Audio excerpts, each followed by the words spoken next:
नमस्कार, बहुत स्वागत है आपका। प्राइम डिबेट देख रहे हैं आप, आपके साथ में जेपी शर्मा।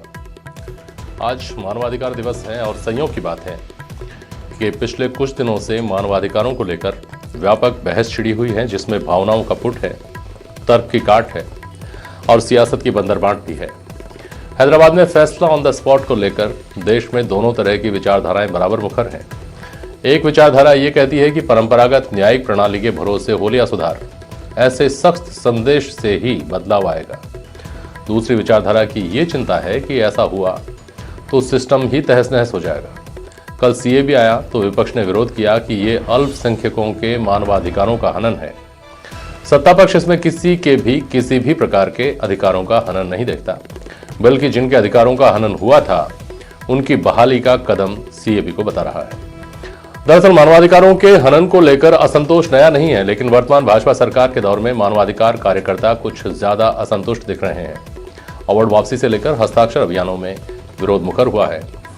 हमारे यहाँ मानवाधिकारों के पौधे की कुल उम्र अभी 2.5 दशक है और कभी कभी लगता है कि हम मानवाधिकारों की आदर्श स्थिति और व्यावहारिकता के बीच में फिलहाल कहीं भटक रहे हैं।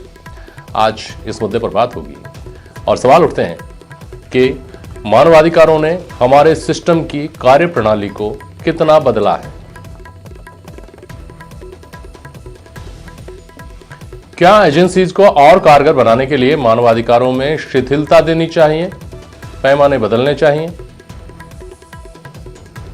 और क्या मानव होने के कर्तव्यों के बिना अधिकारों की पैरवी सही है?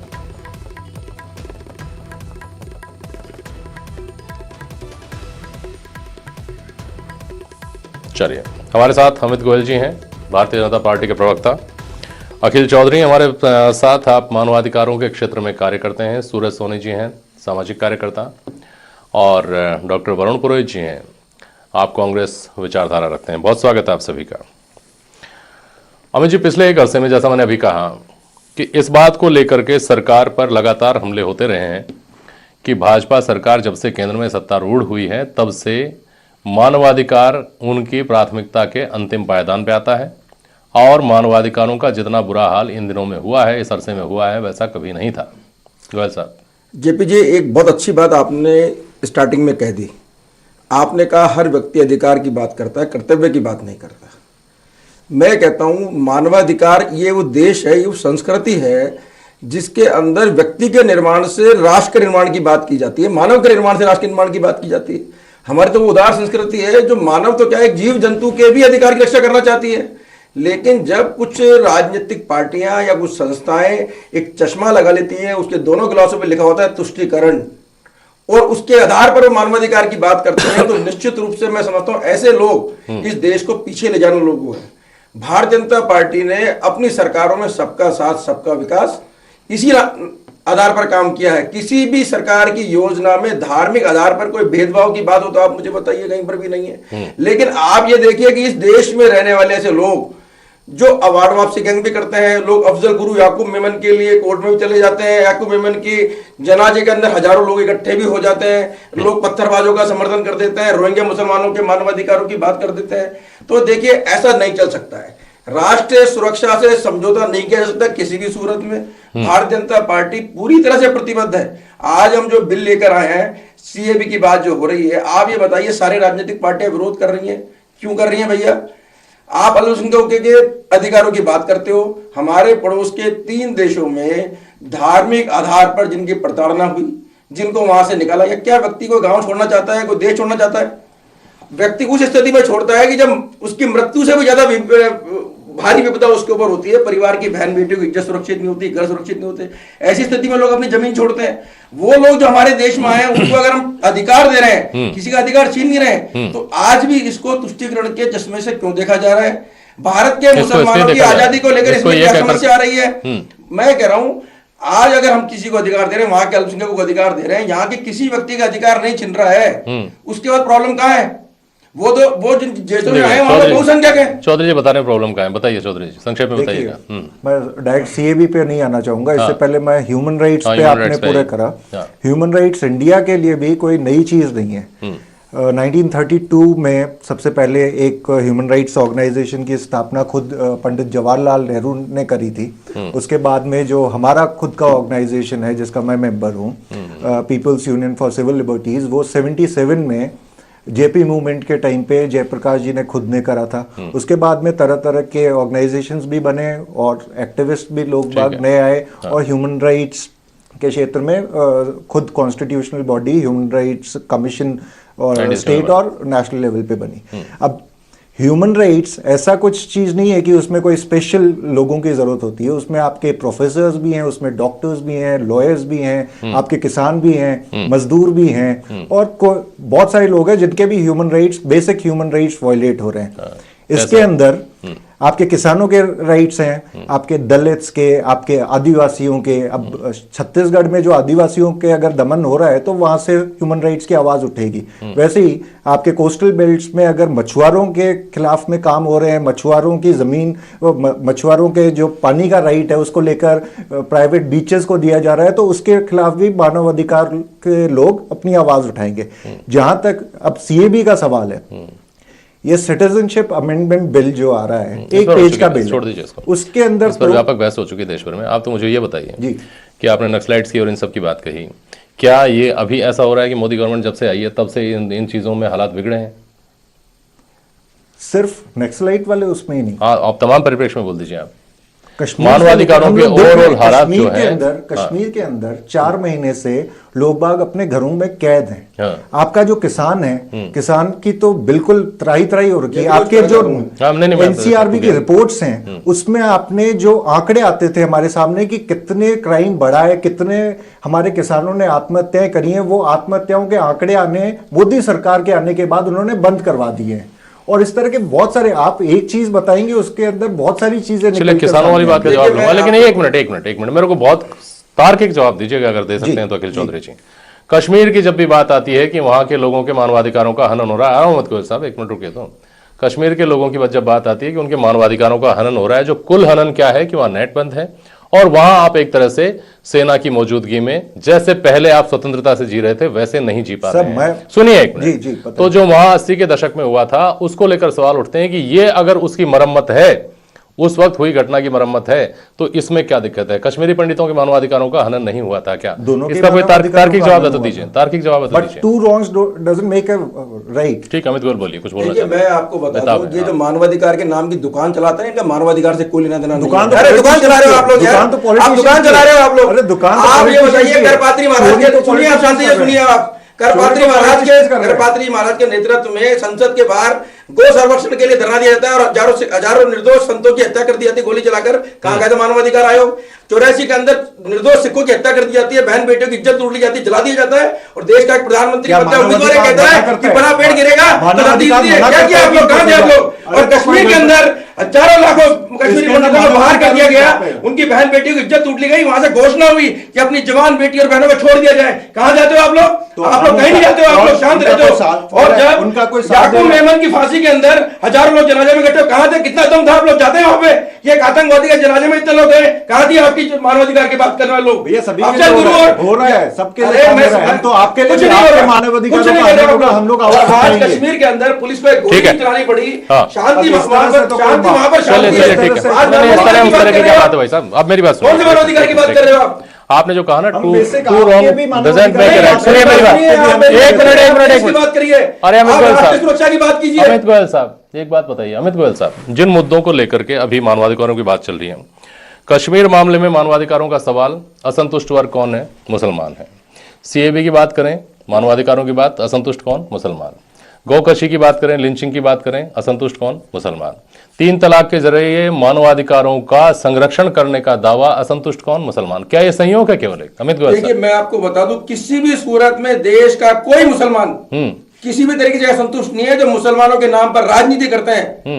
उन लोगों को देश ने नकार दिया है ना। क्या मिल रहा है उनको? जनता क्या समर्थन दे रही है उनको? आप मुझे बताइए, 3 तलाक के मुद्दे पर कौन गया था कोर्ट के अंदर? मुस्लिम बहनें गई थी कोर्ट के अंदर, और कोर्ट का निर्णय आया, और कोर्ट के निर्णय के आधार के ऊपर देश की संसद ने कानून पास किया, बहस कराई उसके अंदर। आज सीएबी लागू हुआ है, सीएबी के ऊपर भारत के किस मुसलमान के अधिकार से, किस मुसलमान के अधिकारों को वंचित किया? हम बहस में इस बहस में नहीं जा रहे हैं अमित जी, हम इस बहस में सुनिए, वरुण पुरोहित जी एक मिनट, वरुण पुरोहित जी, आप गुरखास को एक मिनट, खुद के मुख्यमंत्री, अरे सुनिए, आप मुख्यमंत्री ने कहा है कि वो अपनी पार्टी से इस्तीफा दे देंगे अगर एनआरसी लागू होती है। सुनिए तो सर, क्योंकि उनको खुद गोयल साहब, अधिकार दिया है ना, गोयल साहब मेरे को दीजिए जवाब, गोयल गोयल साहब मुझे जवाब दीजिए ना, मुझे जवाब दीजिए आप। मैंने कहा ना, इन सब वर्गों के जो तमाम सुधार आपने किए, इन सब से अगर कोई वर्ग असंतुष्ट है तो मुसलमान है, ऐसा कैसे? क्या एक संयोग है केवल? अब आप ये कह सकते हैं कि वो राष्ट्रवादी मुसलमान नहीं है, आप ये कह सकते हैं कि वो राष्ट्रवादी नहीं है, वो देश के बारे में नहीं सोचते, उनको लोग भड़का रहे हैं। वरुण पुरोहित जी मुझे बताइए, वरुण पुरोहित जी एक मिनट, अरे सुनिए गोयल साहब, सुनिए गोयल साहब, वरुण पुरोहित जी मुझे समझाइए कि जो सवाल अमित गोयल के सामने खड़ा होता है वो सवाल आपके सामने भी खड़ा होता है कि इन तमाम मुद्दों पर असंतुष्ट मुसलमान और उसके साथ आप खड़े हैं, ऐसा कैसे? भाई आप मुसलमान हिंदू में क्यों, कोई वर्ग को अगर आप असंतुष्ट कर रहे हो तो उसके साथ खड़ा होना। ये मैं नहीं कर रहा हूं, ये पिछले 24 घंटे से आपकी पार्टी बाकायदा लोकसभा में विपक्ष में खड़े होकर इस बात को कह रही है। आप यही तो मानवाधिकार है, आप ह्यूमन राइट्स और क्या है, किसी भी आप कोई मुसलमान हिंदू से मतलब नहीं। अगर 15-20% आबादी को आप नेग्लेक्ट कर रहे हो या उन पे कोई चोट पहुंचाना चाहते, ये मानवाधिकार आयोग का उल्लंघन है, ये उल्लंघन है मानवाधिकार आयोग का। दूसरे को बोलने नहीं देना, ये उल्लंघन है ह्यूमन राइट्स का। आप किसी को बोलने नहीं दे रहे हो, सबसे पहले तो ये देखो, आप किसी को बोलने नहीं दोगे, उसकी आवाज दबाओगे, ये उल्लंघन है ह्यूमन राइट्स का। अरे भाई, उनके मानवाधिकारों को संरक्षण करने की जिम्मेदारी मेरी है। आप बोलिए, पुरोहित साहब बोलिए, मैं वचन देता हूँ। सुनिए गोयल साहब, अरे भाई मैंने बोला, उनको बोलने दीजिए। चौधरी साहब, हैदराबाद का जो एनकाउंटर हुआ था उससे मानवाधिकार आयोग की स्थिति का, डेमोक्रेसी जैसे जैसे हमारे यहाँ प्रोग्रेस करती गई, इसकी आवश्यकता महसूस हुई और ह्यूमन राइट्स कमीशन बनने लग गए, उसको कॉन्स्टिट्यूशनल राइट्स दिए गए। अब आप स्थिति जो अपने को चर्चा करनी चाहिए, आज मानवाधिकार आयोग की स्थिति क्या है, उसमें नियुक्तियां नहीं होती, उनके जो ऑर्डर्स होते हैं उसका इम्प्लीमेंटेशन कितना नहीं होता है, उस पर करनी चाहिए थी। अब आप उसकी बात कर लीजिए, मैं आपसे उसकी बात कर लेता हूं। उसमें मानवाधिकार आयोग से पहले पुलिस आपके कार्यकाल में ही ये आयोग की स्थापना हुई, क्रेडिट आपको ही जाता है। क्यों चौधरी साहब, सही हूं मैं? उसके बाद बहुत लंबे समय तक आपका शासन रहा, 2004 से 2014 तक तो आप रहे, लेकिन क्या आपने बराए मेहरबानी इतना किया कि आप उनको एक स्वतंत्र जांच एजेंसी दे देते? नहीं दे पाए आप ये भी तय नहीं कर पाए कि मानवाधिकार आयोगों में तमाम पद जो खाली पड़े हुए हैं कम से कम वो तो भर जाएं। और जब अभी संशोधन किया गया, 2-3 महीने पहले जब संशोधन लाया गया था इसमें, तब कांग्रेस का विरोध इस बात को लेकर के था कि आपने संशोधन के जरिए इसके कार्यकाल को समाप्त कर दिया, इसके कार्यकाल को आपने कम कर दिया है। इन चीजों से क्या आपका गंभीर कंसर्न दिखता है इसमें पुरोहित साहब? गंभीरता नहीं होती तो आयोग का गठन नहीं होता, आयोग में नियुक्तियां नहीं होती, उसके लिए साहब ये तो चौधरी जी बताएंगे। चौधरी जी एक बात बताइए, पार्टियों से परे, हमको उससे कोई मतलब नहीं है, पार्टियों से परे मुझे समझाइए कि क्या मानवाधिकार आयोग जो भारत में बॉडी है वो टूथलेस टाइगर नहीं कही जाती है? क्या भारत को कांग्रेस सरकारों के समय में भी और भाजपा सरकारों के समय में भी दुनिया के सबसे शर्मनाक स्थिति वाले देशों में शुमार नहीं किया जाता है? बोले चौधरी। देखिए, मेरी तो प्रॉब्लम आपके टेन्योर से और इनके किस तरह के लोग बाग बना रहे हैं, क्योंकि मानवाधिकार आयोग का, चाहे वो कोई भी सरकार रही हो, चाहे बीजेपी की हो चाहे कांग्रेस की हो, मानवाधिकार आयोग हमारे को दिखाई नहीं देता। हम लोग जाते हैं जब फैक्ट फाइंडिंग्स के लिए, और हम लोग जहाँ पे अत्याचार हो रहा होता है, जहाँ पे कस्टोडियल डेथ्स हो रही होती थी, मानवाधिकार आयोग तो बहुत ही सुस्त है और वो उतना काम नहीं करता जितना वो कर सकता है, क्योंकि उनके पास में काफी सारी पावर्स है जो उनका इस्तेमाल कर सकते हैं। काम भले नहीं करता, तो हमें ऐसा लगता है मेरी कैप तो लग गई राय हो सकती है। और सबसे ज्यादा हम उसकी स्थिति जो देखते हैं वो थानों में देखते हैं। पुलिस वालों को इसी बात की चिंता रहती है सबसे ज्यादा कि ज्यादा मारपीट दिया, इसके अगर घाव भी हो गया, अगर इसके एक सूजन भी आ गई तो मानवाधिकार वाले उठा लेंगे। एक बैलेंस बनाना ही मुश्किल हो गया है। सूरज सोनी जी, जिस देश में आबादी का आधे से ज्यादा बल्कि एक बड़ा हिस्सा भूख की चिंता करता है, सर्वाइवल की चिंता करता है, उस देश में हम मानवाधिकारों की बहस करते हैं। दोनों के बीच में बहुत दूरी नहीं है क्या? देखिए, ये विडंबना है कि आज भी हमारे देश के अंदर हम जहाँ ठीक है मानवाधिकार की बातें हम करें, हम और आप करें, जहाँ पे लोग आराम से अपना काम कर रहे हैं और आत्मसम्मान के साथ जी रहे हैं, वहाँ तो ठीक है। लेकिन आज भी आबादी का एक जो बड़ा वर्ग है वो इस बात की चिंता करता है कि हम शाम को क्या खाएंगे और हमारा पेट भर पाएगा भी नहीं भर पाएगा। तो ऐसे में जो प्रासंगिकता है मानवाधिकारों की वो एक बेमानी साबित होती है।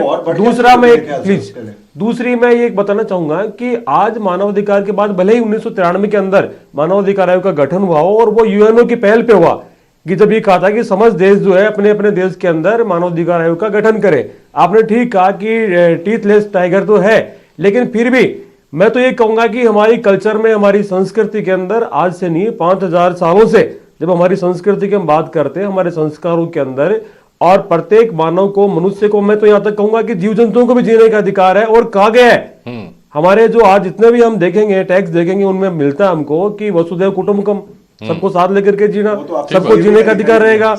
दूसरा जो आज के सर्वे भवन्तु सुखिन, प्लीज सर्वे भवन्तु विराम है, तो आज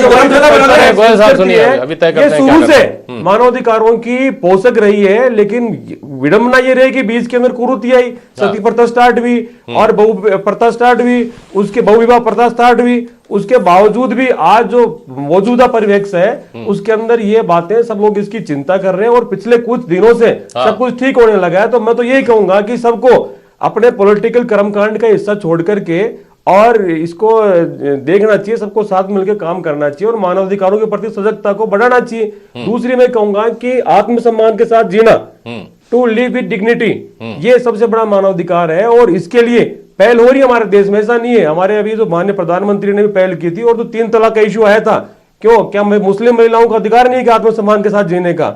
अभी चाहे मतभेद कुछ भी रही हो पॉलिटिकल रूप से इनके आपस में, लेकिन अभी हमारे जो राजस्थान के मुख्यमंत्री है माननीय अशोक गहलोत जी ने कहा है कि यहाँ पे घूंघट प्रथा और बुर्का इनको दूर करना चाहिए। तो वो महिलाओं को आत्मसम्मान के साथ में जीने का अधिकार प्रदान करता है। तो मैं समझता हूं कि मानवाधिकार के दिशा के अंदर एक बड़ी पहल है। तो हम सबको मिलकर के हमारी संस्कृति ने जो दिया है उसको आत्मसात कर लें हम। ठीक है, भले 1993 में यूएनओ की पहल के बाद में देश में आया हो, लेकिन इनका जो प्रचलन था मानवाधिकारों का और इनके जो चर्चाएं देश में शुरू हुई वो 77 में, अभी अखिल जी ने बिल्कुल ठीक कहा कि जेपी मूवमेंट के अंदर पूरे देश के लोगों ने सोचना शुरू किया था इसके बारे में, जब आपातकाल लगा था और उसमें लगातार ह्यूमन राइट्स का वायलेंस हो रहा था, रोजाना ऐसी घटनाएं सामने आ रही थी। तो उसके बाद पूरे देश ने सोचना शुरू किया और ये चिन्हित हुआ। लेकिन एक विडंबना फिर भी आती है कि हम पश्चिम के देशों की नकल करते हुए हमने हमारे मानवाधिकारों को केवल जो पुलिस जाती है, एनकाउंटर है, फेक एनकाउंटर है, इन तक ही सीमित कर दिया है। वे तमाम लोग जो आत्मसम्मान के साथ जीना चाहते हैं और जीने का अधिकार सबका है, चाहे मनुष्य हो चाहे पशु पक्षी हो। और मैंने पहले भी कहा कि हमारी तो कल्चर के अंदर ही है, हमारे धर्म के अंदर है, हिंदू धर्म में भी और जैन धर्म में तो यहाँ तक कि वो कपड़ा बांध के रखते हैं कि एक जो है वो मच्छर जीव वो भी जाकर के अपनी जो है जिंदगी खत्म नहीं कर ले। तो इस तरह की जो हमारी संस्कृति है और हमने इसको आत्मसात किया है, तो मानवाधिकार प्रबल होंगे। ऐसी भारत की जो पृष्ठभूमि है इसमें पूरी संभावना है। ठीक है सूरज जी। चौधरी जी मैं आपके पास आऊँ। गुरु जी कुछ कहना चाह रहे हैं, गुरु जी अपनी बात बोलिए संक्षेप में। ह्यूमन राइट्स तो एक व्यापक शब्द है, उसमें खाली एक ही चीज नहीं आ सकती। Right to health, right to education जो ला रही है, चाहे कांग्रेस लाई हो या लाई कांग्रेस ही, वैसे ये जो राइट्स आ रहे हैं ह्यूमन राइट्स का एक क्रॉस सेक्शन है। तो ये सब चीजें जैसे जैसे डेमोक्रेसी डेवलप हो रही है, हमारी प्रोग्रेसिव सोसाइटी आगे बढ़ रही है, जैसे जैसे एक्ट बन रहे हैं। इसमें कोई पार्टी का नहीं है, सभी पार्टी सभी आ रही है ह्यूमन राइट्स। तो जितना लोग संस्कृति की दुहाई कर करके हम क्राइम को तो रोक नहीं पा रहे, एटलीस्ट ऑन पेपर्स। चौधरी साहब, जैसा सूरज जी ने कहा कि आमतौर पर मानवाधिकारों की बात ही आम आदमी के जहन में तब आती है जब पुलिस जाति की बात होती है। अभी तक जो है ना सबसे बड़ा कंसर्न लोगों का जो समझ में आता है मानवाधिकारों का, वो ये समझ में आता है। आपने मछुआरों की बात कही, आपने आदिवासियों की बात कही और तमाम दूसरे ऐसे तबके जहां मानवाधिकारों का सबसे ज्यादा हनन हो रहा है। ये कितनी लंबी यात्रा दिखाई देती है आपको कि हम उन सब तबकों तक जा सकें, उन सबको एड्रेस कर सकें और उन सबके ह्यूमन राइट्स को सुरक्षित रखने का। देखिए वो तो आपके समाज में जब तक इनइक्वालिटी रहेगी, जब तक मैं जवाब मत दीजिए, आप तो काम कर रहे हैं ना इस क्षेत्र में, आपको क्या लगता है? उसी के लिए बता रहा हूँ। हमारा जो ह्यूमन राइट्स का काम है, सभी मानवों को अपनी पैरवी करने के लिए कुछ लोगों की जरूरत होती है, क्योंकि जो लोग अपनी पैरवी खुद नहीं कर पाते हैं। अब टाटा बिरला, अंबानी, अडानी, इन लोगों को पैरवी करने के लिए तो हजारों सैकड़ों लोग बाग हैं। जो लोग अपनी पैरवी खुद नहीं कर सकते हैं, जो कि आपके मार्जिनलाइज्ड कम्युनिटीज है, उनके लिए मानवाधिकार सबसे पहले हैं। आप देख लीजिएगा, कभी भी कस्टोडियल डेथ और पुलिस टॉर्चर इस तरह के मामला सामने आते हैं तो उसी तरह के लोग बाग जो ये कमजोर लोग होते हैं वो उसमें पीड़ित पक्ष में होंगे। उनके लिए चले गए थे, आप तो सुप्रीम कोर्ट रात को चले गए थे, फांसी रुकवाना चाहते थे। क्या बात कर रहे हो लोग? क्या हम तो हर प्रॉब्लम में देश की सुरक्षा के लिए खतरा है, हर उस आदमी के मामले में हम दोनों की कर रहे हो आप। हम देश में एनआरसी भी लाएंगे, अब फिर आप कहेंगे मानवाधिकार, क्या मानवाधिकार? पहले हमारे लिए हमारी कंट्री, हमारा देश, हमारा मुल्क, हमारा राष्ट्र। डायरेक्शन है आपसे पहले हमारा देश है, आपसे पहले तो हमारा देश है। ये तो आपका राष्ट्र नहीं, आपके जो कार्य है वो राष्ट्र के किसी राष्ट्र के गौरव से राष्ट्र के चलिए, राष्ट्र ठीक है, नहीं, ठीक है, आपके ठीक है। हम लोग हैं जो आपके लिए लड़ आप रहे हैं। मुसलमान की बात करते हो, ठीक, ठीक, ठीक, याकूब मेमन की बात करते हो। अब सुनिए, एक मिनट सुनिए, एक मिनट, समय हो गया, समय हो गया है। आप बताइए मेरे को, आप कह रहे हो गोयल साहब सुनिए, यूएनओ के गोयल साहब पहले सुनिए, मानवाधिकार सुनिए। है, भैया, अरे सर एक मिनट मेरी बात सुनिए। आपने इस सब के लिए जो नियामक संस्था बना रखी है, जो पुरोहित साहब ने कही थी बात, मानवाधिकार आयोग, भले ही आप उसके योगदान को खारिज करें चौधरी साहब, लेकिन हम तो सब आदमियों को नहीं जानते इस देश भर में घूम घूम कर जो मानवाधिकार का कार्य कर रहे हैं। अधिकतर जो मैंने देखा है वो बता, जो आम आदमी जानता है और जो इसकी नियंता जो एजेंसी है वो मानवाधिकार आयोग है। और विडंबना ये है कि उसके पास ना अपनी कोई जांच एजेंसी है, ना वो सीधी किसी के खिलाफ कोई कार्रवाई खुद कर सकता है, कोई एक्शन ले सकता है, अनुशंसा कर सकता है, तय कर सकता है। केवल इस दिशा में सोचना होगा कि उसको कैसे सशक्त बनाया जाए। जैसे राज्यों में लोकपाल हैं, लेकिन लोकपाल के पास अपनी कोई एजेंसी नहीं है, उसको सशक्त करने की दिशा में तो कदम उठाना ही पड़ेगा। अमित जी, बाकी बहस फिर कभी करेंगे। बहुत शुक्रिया आप सभी का।